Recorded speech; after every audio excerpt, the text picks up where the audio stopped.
Hello, folks. This is William Cooper. Welcome to the Hour of the Time, the only hour that ever was or ever will be. This is the most important hour in your entire life, for during this hour, you will decide your future, and thus our collective futures. Welcome, folks. Not good news again, I'm afraid, but it is the true news. It's not the baloney that you're being handed out by the administration or by the establishment media. And you won't hear it on any other radio talk show or media show or from any other media station, simply because this program is the only program that has the guts to tell you what really matters. So all this other garbage that you're hearing everywhere else doesn't mean a hill of beans compared to what's happening to our economy right this moment. Let me give you a little background into what our forefathers thought about all this debt. Our forefathers, folks, believed in economy and spending and in prompt payment of public debt. The founders' formula for fiscal responsibility you're going to find out about right now. This is a quote from Thomas Jefferson. "We must not let our rulers load us with perpetual debt. We must make our election between economy and liberty our profusion and servitude," unquote. Article 1, Section 8 grants Congress the power, quote, "to borrow money on the credit of the United States," unquote, and, quote, "to pay the debts," unquote. These powers, however, were granted only for the very strictly enumerated purposes spelled out in that section of the Constitution. America's founders shared a strong underlying philosophy about our national debt.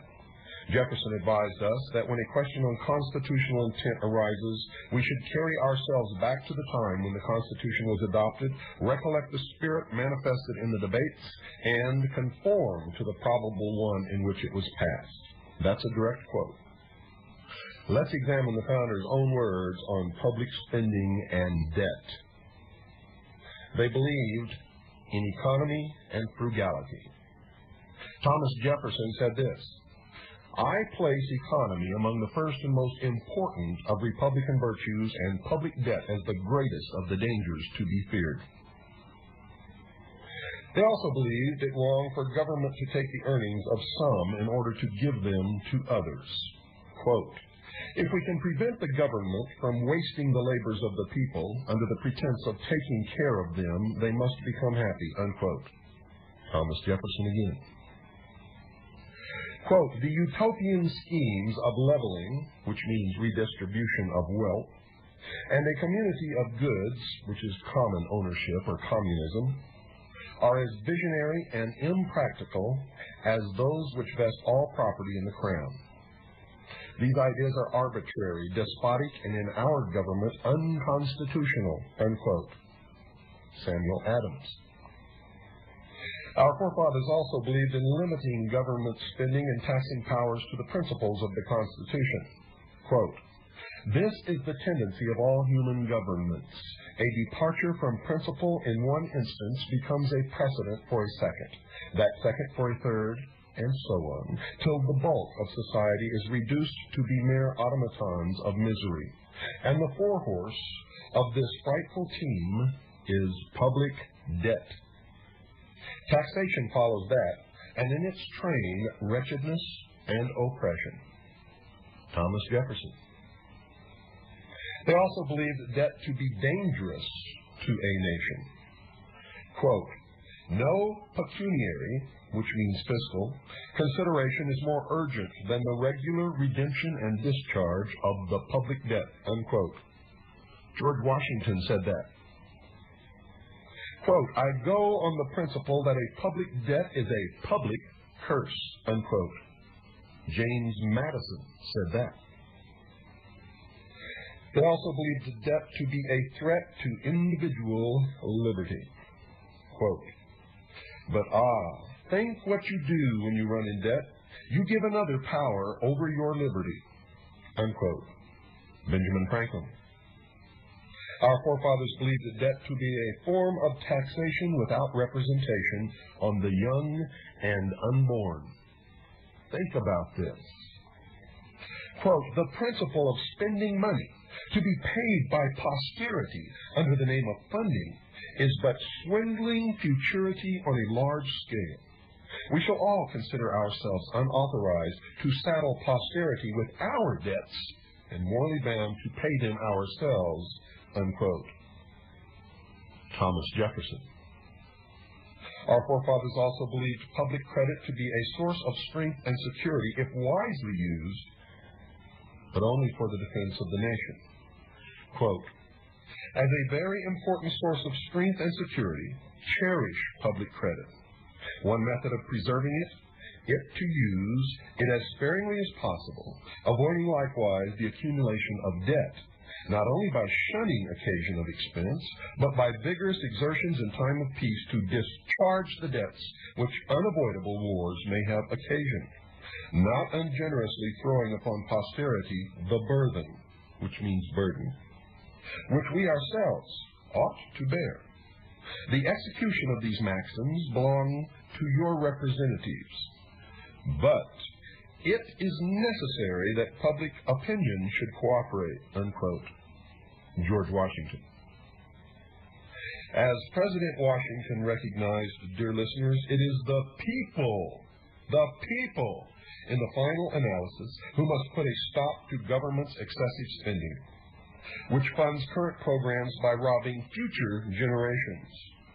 As he said, Congress must execute spending cuts, but it is public opinion which will force them to do it and nothing else. You see, they believed, and I believe, in fact I know, that when we create a huge public debt that our posterity, in other words, the future generations must repay, then we have cheated them, we have defrauded them. For we have taxed them without them being represented in that taxation or in the decision to do it. It is the reason why we had the revolution in this country. We were taxed without representation, and now we are throwing it upon our children and grandchildren, taxation without representation. Our forefathers knew that to be folly. I tell you again, it is folly, and it must stop. It is absolutely imperative that it must stop. There must be a limitation of government's power to tax and spend, the constitutional safeguard for individual property rights. Thomas Jefferson said, quote, it was intended to lace them up straightly within the enumerated powers, unquote.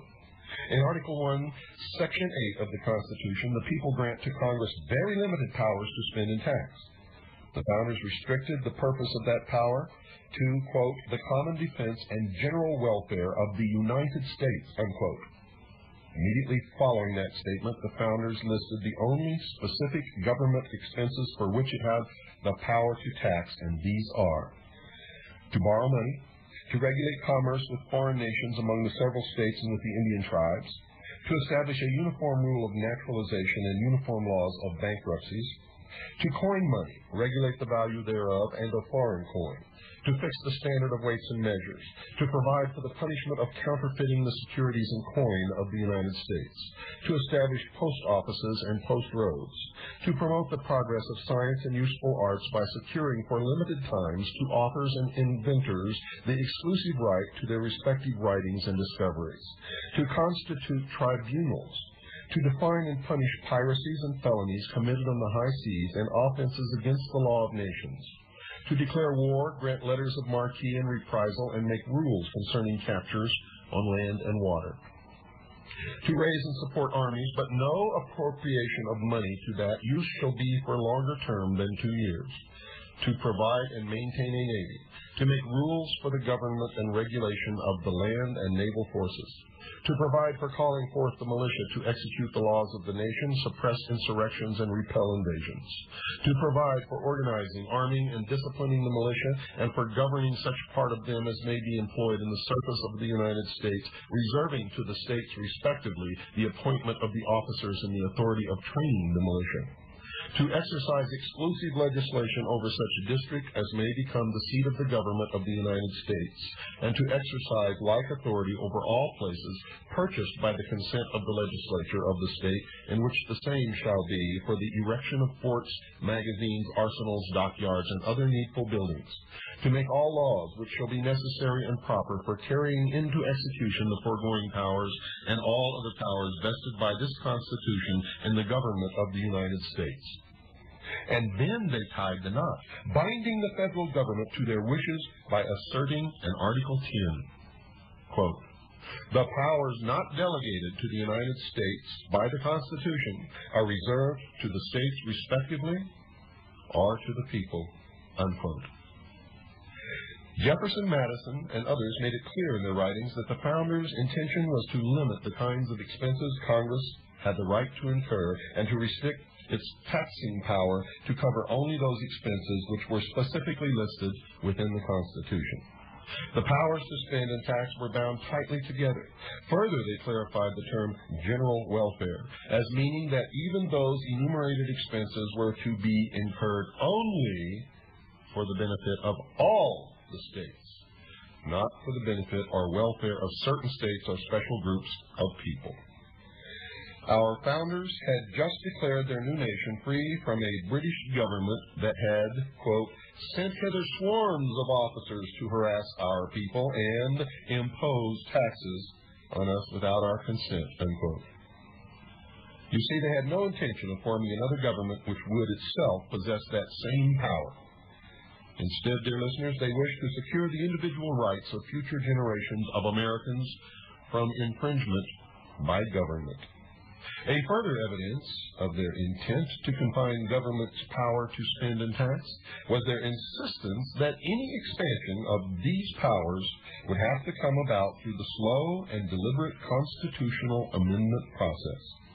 No amendment to increase the enumerated spending powers had been enacted. We should examine carefully our documents of freedom.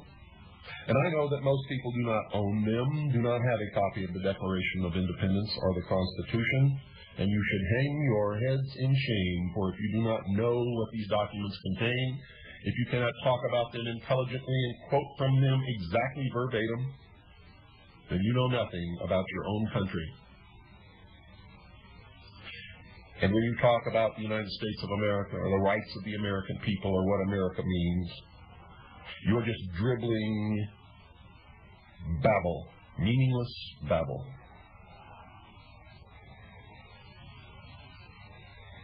We should always examine carefully our documents of freedom, the Declaration of Independence, the Constitution, and the writings of the founders, which when combined leave no doubt about their intent to set constitutional limits on government's power to take away the earnings of its citizens.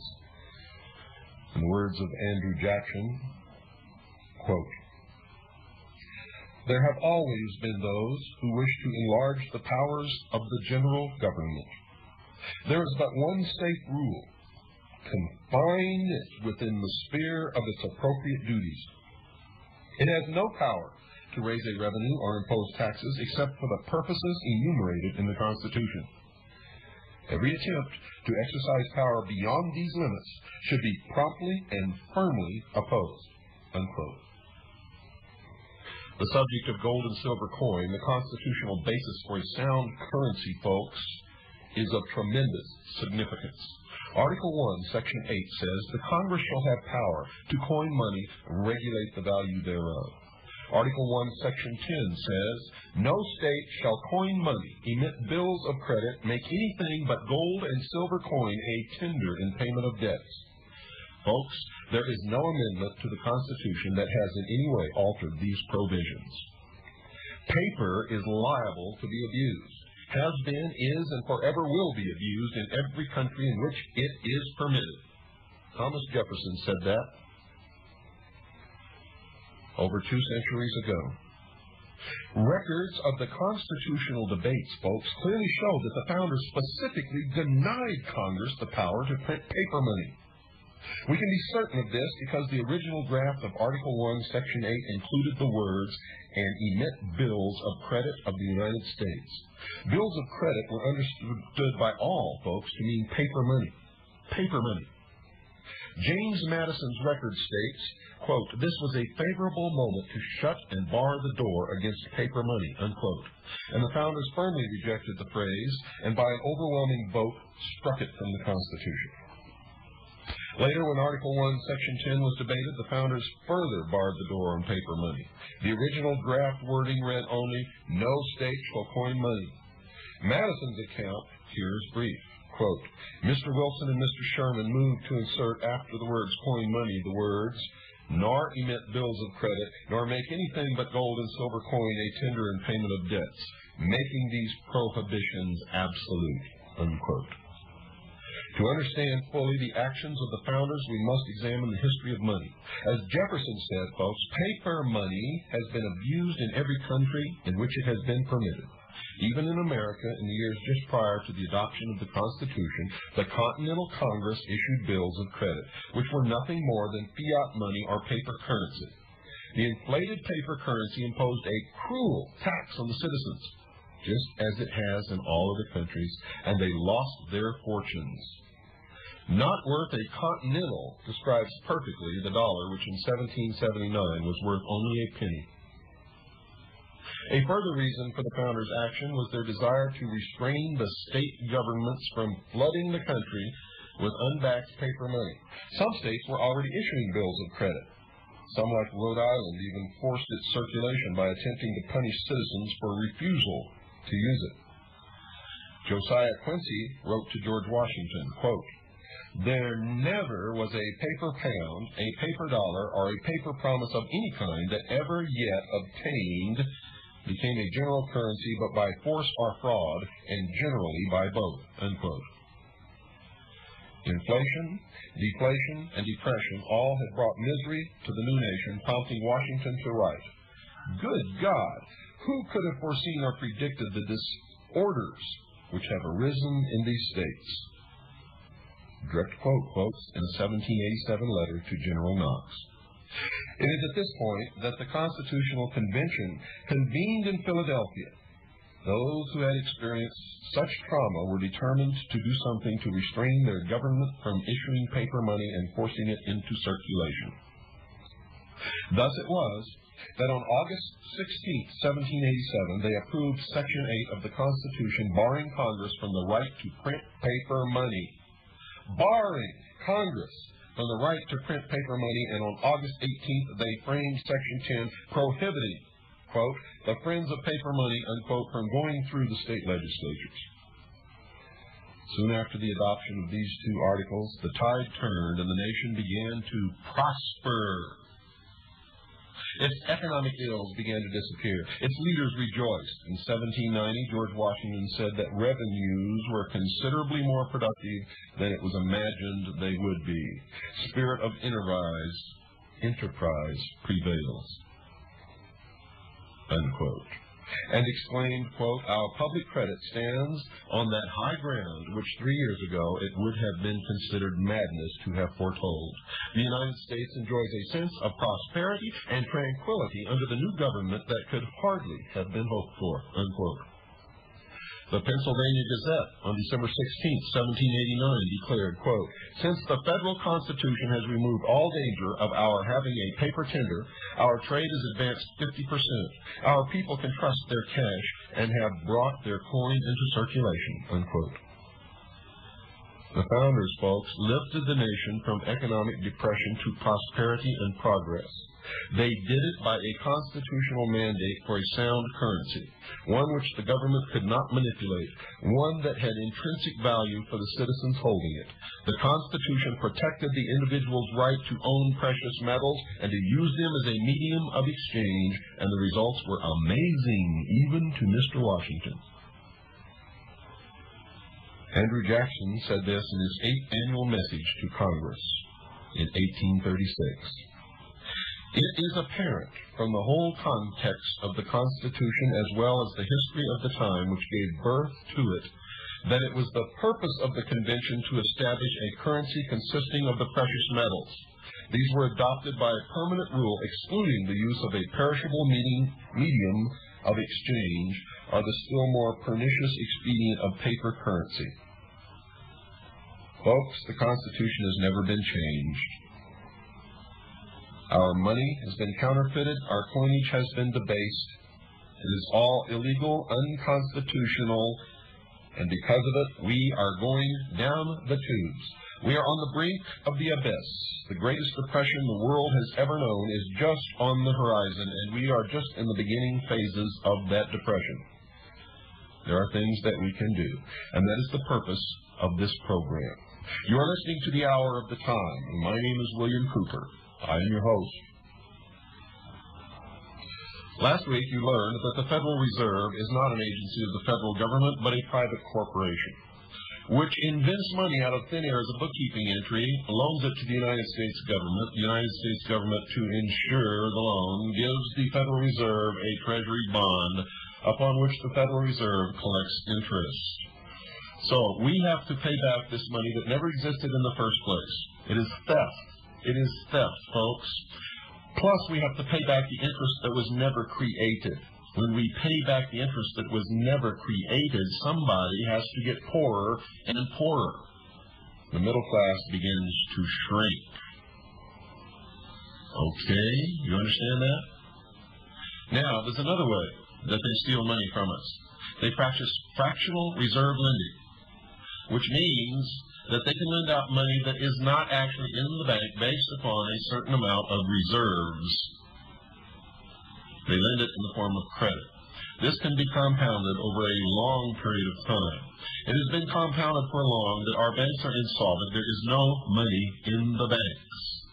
To try to get money to pay back these loans when the money didn't exist in the first place, and it was created out of thin air, plus pay back the interest, the middle class shrinks even more.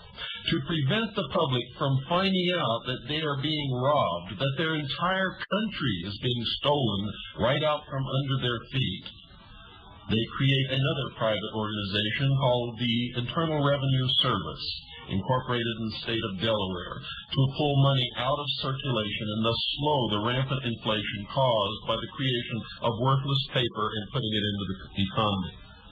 They take this money out of circulation. It is paid to the Federal Reserve, not the United States Treasury. It is taken this country and is used to help destroy the sovereignty of the United States of America. Eventually, inflation goes far beyond the expectations of anyone, and the American dream is destroyed. We are so far in debt now that no means to pay it back exists, cannot be paid back. You also learned that the only way to solve this problem is to audit the Federal Reserve, nationalize the Federal Reserve, arrest all who were connected with its creation and with its ownership, seize their assets, print United States notes upon which we do not have to pay any interest whatsoever, based upon the good faith and credit of the United States of America, while we build up our reserves of gold and silver, and once again issue constitutional, legal, and solid money based upon the backing of the wealth that comes from the land, the only wealth that there really is. This is what you learned. Now, if anyone opposes or resists that, it must be backed by the full force of our military might. And if this is not done, we are doomed. Doomed. You don't believe it, folks? You do the research yourself. The Citizens Agency for Joint Intelligence has spent years researching this. Years. As have many other people in many other groups. Why have you never heard this before? Because no one else has the guts to put it out over the air, because people have been killed to hide this. President Lincoln was killed because he printed United States notes and went against the idea of a central bank privately owned. John F. Kennedy was killed in Guinea Plaza by the secret societies, who are the world bankers, through their arm of Freemasonry, because he had ordered also a printing of United States notes, some of which actually got into circulation. I've taken great risk to bring you this information, and now I'm going to tell you how you can survive the coming months and years. But understand this: any effort to preserve your assets above and beyond protecting the Constitution and the Bill of Rights will result in the loss of your ass, period. And I don't mean the one out there in the barnyard. The only thing that protects your assets, or has ever protected your assets and your freedoms and every other thing that we enjoy in this country, is the Constitution of the United States of America and the Bill of Rights. We are being destroyed from within, folks, by the members of the secret societies who have infiltrated all levels of our society, government, and military. We have not been invaded by the evil empire. No one has reached our shores. The reason you can never see the enemy is because the enemy is your uncle, your brother, your father, your mother, your sister, your aunt, your uncle, your grandfather, your grandmother, if they belong to these secret societies, which have an organizational structure in the shape of a pyramid, with a whole bunch of slathering idiots on the bottom, thirsting after the secrets that they will never learn, and a few at the top controlling them. Now, I'll give you my standard admonition that I give at all of my lectures, all of my workshops. You must not believe anything that you hear on this program or in any other program. From Tom Valentine, from Larry King, from Rush Limbaugh, from Dan Rather, from anyone, folks. Not from Chuck Harder,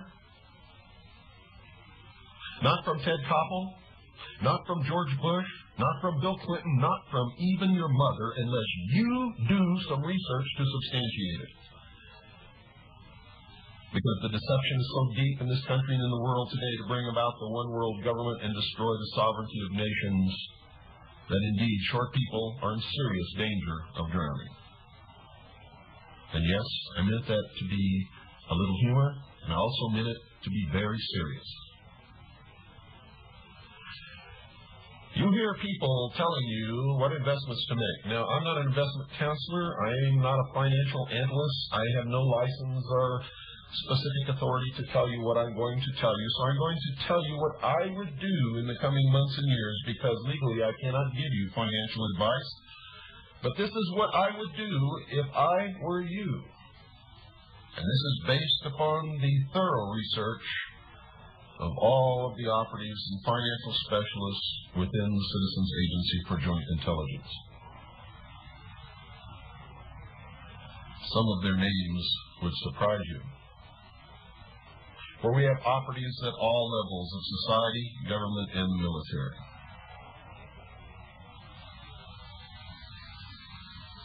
You have been told that the stock market is a good investment. I am going to tell you that I believe, through the Citizens Agency for Joint Intelligence, that the stock market is going to collapse. I believe it will not stabilize it until it reaches approximately 500. This is what I believe. Now remember, I'm not giving you advice. I'm not giving you advice. I'm telling you what I believe, what the Citizens Agency for Joint Intelligence has informed us, and what I would do in the coming years if I were you. Remember, I'm not giving you advice of any kind. Period. I believe that, as people always have in the past, they will begin to buy gold and silver, and the price of gold and silver will shoot up through the roof. I believe the dollar will be devalued approximately 100 to 1, which means a dollar will be worth a penny. A penny. I believe this is coming, folks. It is coming. If it doesn't happen, it will surprise me. But even if it's not devalued that much, it must be devalued by at least as much as 10, which means a dollar would be worth 10 cents. Gold and silver will shoot through the roof, according to the calculations of our intelligence operatives in the Citizens Agency for Joint Intelligence. We believe that those who have been hoarding the gold supplies of the world for centuries will then open their vaults and flood the market with gold and silver, causing a crash of the gold and silver markets. People fearing for their security will then dump all their gold and silver, and it will be bought by these same people who flooded the market at dirt cheap rates, leaving them with the only supplies of gold and silver in the world. Understand what I'm telling you. When everything stabilizes out, I believe that the price of gold will be around $2,500 or $3,000 an ounce. Silver will be between $150 and $250 an ounce. Ownership of gold and silver by the common people will be outlawed. But as always, in repressive regimes and under despots, a black market will thrive. And anyone who has gold or silver coins which are recognizable to the common man will be wealthy beyond his wildest dreams. I also hear people recommending that you buy real estate. We believe here at the Citizens Agency for Joint Intelligence that real estate prices will plummet by as much as 85% and will only retain approximately 15% of its present value. We realize that many people are recommending numismatic coins or collector coins of extremely fine quality as good investments in the coming depression. We believe that that advice is erroneous. Now remember, we're not giving you advice, we're not telling you what to do, we have no authority to do that. We are just telling you what we believe and what we would do were we in your shoes. You see, because in the depression that is coming, there will be no outlet, no market for collector or numismatic coins. No one will have any money except the extreme wealthy. And they will be able to dictate the price according to their terms, because your only other alternative will be the pawn shop. We believe that you will only be able to collect a small spot above the true value of the metal in the coin. Therefore, the Citizens Agency for Joint Intelligence believes that the only truly safe investments are these, folks. Junk silver. That is bags of silver dimes, quarters, 50-cent pieces, or dollars, silver dollars, which are not of collector value because they have been worn, but they are still recognizable to the common man as being an authentic, real silver coin. You see, because in the situation that is coming, the common man will not be able to tell whether what you are showing him is real gold or real silver. So silver or gold in bullion form will be rejected by the common man, since he will have no way of knowing if you have just poured a small coating of gold over a lead bar or a small coating of silver over a lead or iron bar. So to protect himself, the common man will accept only gold or silver coins which he can recognize as being legitimate gold or silver coins, which means Krugerrands, pandas, maple leafs, silver dollars, silver quarters, silver dimes, that can be recognized by the common man. If the common man cannot recognize the coin, he will reject it. The coins will always be worth the value of the gold or silver by actual weight that they contain. As in the past, as in history, you will always be able to buy the same amount of bread with a gold coin, always. As the dollar devalues, the value of gold will increase, the value of silver will increase. As money becomes scarce, the value of gold and silver will increase. Now remember this, we're not telling you not to buy or not to invest in other things. We're telling you what we believe and the reasons why we believe these things. We are not giving you advice. In fact, we recommend that you do not believe anything that you hear on this show or on any other show, or that you read, or indeed that you hear from your own mother, unless you thoroughly investigate it and determine that it is indeed true. Anyone who accepts the word of anyone else in this day and this time is indeed a fool, and will pay for that foolishness in the coming months and years. Folks, we believe that in the coming months and years, everyone should have a plot of land big enough to be able to grow food and keep some animals. And one of those animals should probably be a horse, because a horse can pull a plow, can pull a wagon, can pull around in a circle to pump water up from a well, and many other things. Times are going to get tough. Times are going to get hard if the indications that we are seeing worldwide portend what we believe that they portend.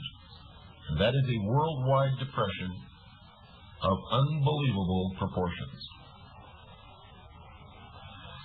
We believe that you should pay for your land in gold or silver coin of the realm, and you should insist upon and pursue through the courts, for however long you must pursue it, the original allodial patent deed to the land.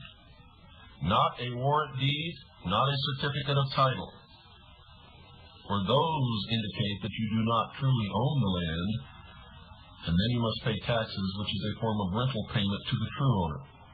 You see, in 1938, the United States declared bankruptcy and pledged, as collateral on the loans, to become solvent again, all of the property and natural resources of the United States of America.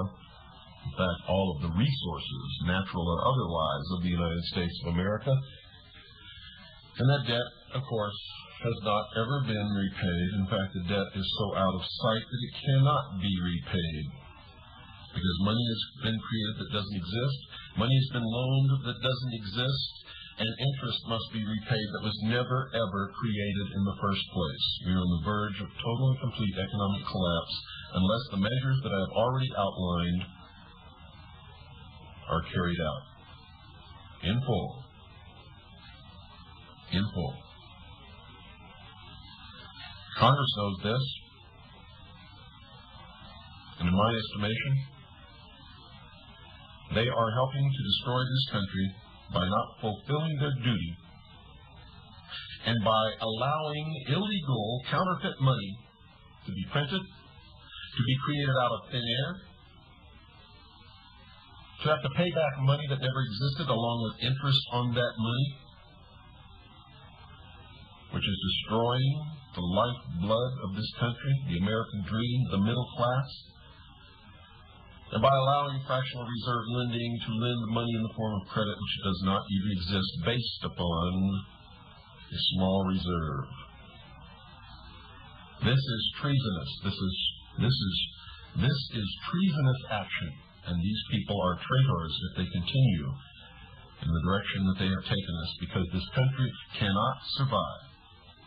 Cannot survive. Good investments, folks, will be in good clothing that will last for many years. Warm clothing if you're in a place where there are winters.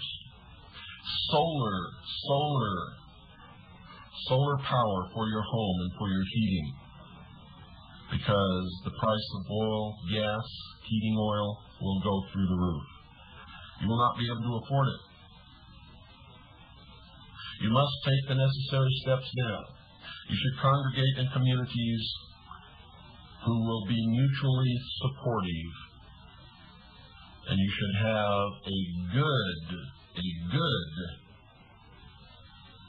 number of different people who can do different things, There should be a doctor, a dentist, a carpenter, a plumber, etc., in your community. If you can, learn how to develop a bartering system amongst yourselves. Everyone in this country, I believe, is obligated as a citizen to own a weapon according to the second article and amendment to the Constitution to make sure that you stay free. And you should form, as it states in the Constitution, a well-regulated militia, which the Senate has designated is a universally armed people, and the dictionary defines as every man or boy between the ages of 18 and 45 who will own a weapon and 100 rounds of ammunition. For your mutual protection, folks. For your mutual protection.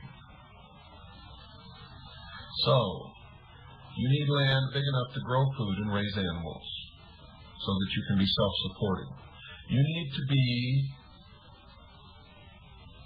in a community of people where you can barter goods and services amongst each other and be mutually supportive and organize a well-regulated militia for your protection. Good investments are things that you will need during hard times. The storage of food, at least 2 years' supply. Good clothing that will last a long time and that will keep you warm in the winter. Solar or wind or water power for your home. For your home. Gold or silver coins, what we call junk coins, of the smallest denomination. Remember, the smallest denomination that are readily recognized and understood to be of value by the common man. By the common man. Remember, some things that you take for granted now may not be available to you during a depression. Things such as Kotex tampons, things such as toilet paper, things that might be valuable in a prison.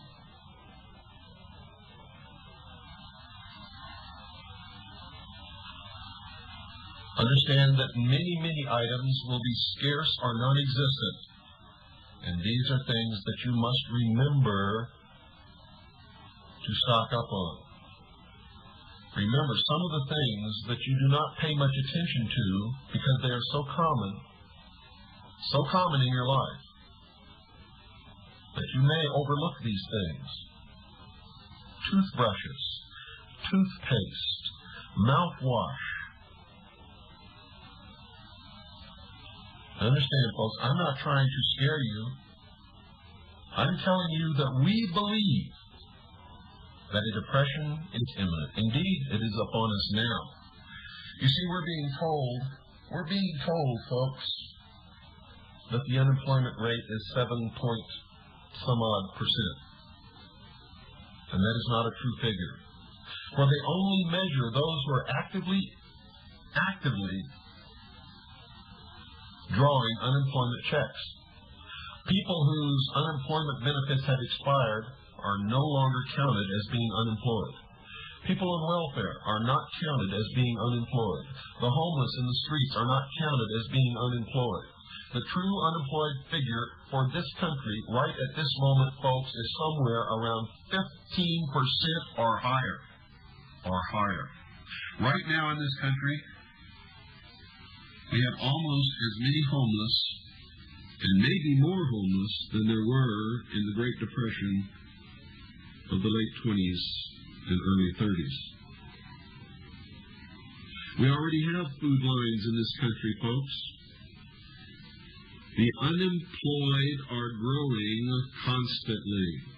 You're going to see with the completion of these free trade agreements between Mexico and Canada, the mass migration of American companies out of this country. You're going to see the standard wage of the American family drop precipitously. Precipitously. We believe these things are going to happen. We're telling you don't believe it unless you can confirm it in your own research. We're not giving you advice. We're telling you what we would do were we in your place. We're telling you what the Citizens Agency for Joint Intelligence through our intelligence network has found. We hope this will be of aid to you in the coming months and years, should in your own investigation and research you determine that we are correct in our conclusions. We believe that we are. If you can prove us wrong, please write us a letter and do so, for we certainly do not want to be disseminating wrong information. We are concerned about this country. We are deeply concerned about the dangers to the Constitution and to the Bill of Rights and to the economy of this country, and indeed of the world. If the United States falls, folks, if the Constitution is destroyed, if the Bill of Rights is relegated to the trash can, freedom will cease to exist upon the face of this earth, all over this earth. For the Constitution and the Bill of Rights are the only bastion, the only beacon, the only hand holding the torch of freedom, and the people in this country are the only people in the history of the world who have ever truly been free. Sovereign kings in their own right, with the government as their chattel servant. We've told you what has happened and why. In coming episodes of The Hour of the Time, you're going to learn who shot President Kennedy and why. We're going to tell you where the world is headed. We're going to tell you, according to our research, what is happening. And unlike other talk shows and other media and other stations, you will never hear trivia on the hour of the time. You will only hear the most important issues that we must confront in order to stay free. So we're not going to talk about a lot of the things that you're going to hear on the Tom Valentine Show or the Chuck Carter Show or the Larry King Show or the Rush Limbaugh Show or from Dan Rather or from Mr. Koppel. On this show you will only hear what's absolutely important for the survival of this country, of us, and of our children. We will go down the tubes. We cannot disperse our energies in cul-de-sacs, in areas that will ensure our demise. We must stop fighting amongst each other, for truly, all peoples, no matter what their race or their religion, are just people who are concerned with feeding their family and being happy and enjoying some of the good things of life. And it is those who wish to enslave us, who pit us against each other, and while we are fighting each other, they are going about their business of putting the chains up on the ankles of all of us. Folks, we care about you, care about us. Help keep this program on the air. Join the Citizens Agency for Joint Intelligence. $45 for the Becker Satellite Network, Iowa, Kansas 67070. That's $45 for your CAGI membership, the Citizens Agency for Joint Intelligence. Help save the Constitution, the Bill of Rights, this country, and thus freedom for the world, and help keep this show on the air. $45 to the Becker Satellite Network, Iowa, Kansas 67070. While you're at it, purchase my book, Behold a Pale Horse. Behold a Pale Horse. $24 includes postage and handling. $24. That includes postage and handling. To the Becker Satellite Network, Iowa, Kansas 67070. Again, we urge you, do not believe anything you hear on this program, on Tom Valentine's program, on Chuck Carter's program, on Rush Limbaugh's program, on Larry King's program, from Dan Rather, from Ted Koppel, from George Bush, from Bill Clinton, from H. Ross Perot, or from indeed your own mother, unless you have done real research, real investigation, and can confirm that what you're hearing or reading is correct. If you do not do that, you will always be someone else's puppet on a string, and when they pull the string, you will jump right on cue, just as you have always jumped right on cue throughout history.